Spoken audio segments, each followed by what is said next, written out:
The three friends stood frozen as the figure stepped closer. The moonlight revealed fur bristling across its arms, claws long enough to tear through wood, and eyes that burned with hunger. Before they could move, the wolfman let out a howl so piercing it rattled their bones. Birds burst from the trees, and the forest shook as if alive. "Run!" Hassan shouted. They bolted down the dirt path, branches slashing their faces, feet stumbling on roots. The growl followed, heavy footsteps pounding behind them. Samir tripped, crashing onto the ground. Bilal and Hassan spun back, just in time to see the beast lunge. But something strange happened. Instead of tearing Samir apart, the wolfman stopped inches from him, sniffing the air like a predator catching a familiar scent. Samir's eyes widened in horror. The wolfman leaned closer and whispered, "You cannot hide from what you are." Then in the flash, it vanished into the shadows. Panting, the boys dragged Samir up. "What did it say?" Bilal demanded. Samir shook his head violently. "Nothing, it was nothing." But his trembling hands told a different story. That night, in his room, Samir couldn't sleep. His reflection in the mirror seemed wrong. His teeth sharper, his eyes glinting unnaturally in the moonlight.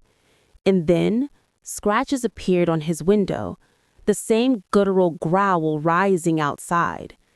Samir's secret was beginning to surface. Samir woke drenched in sweat.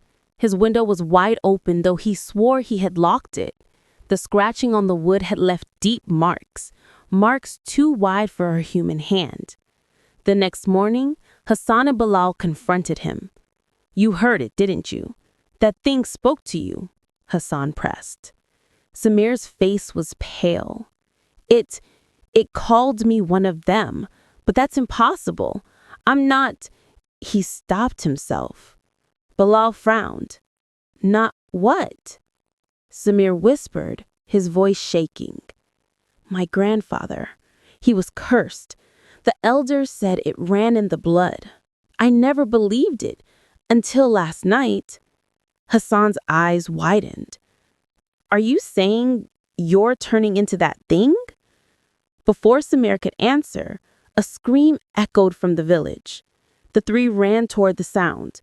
In the center of the square, people stood around a torn body of a goat, its throat ripped open, blood pooling into the dirt. Villagers whispered fearfully, "It's the wolfman. He's returned." Samir's hands began to tremble. His fingernails were sharper than before. He shoved them into his pockets. That night, Bilal snuck into Samir's room, determined to prove the truth. But what he saw froze him in place. Samir stood by the mirror, his body trembling, his skin rippling as fur began to push through.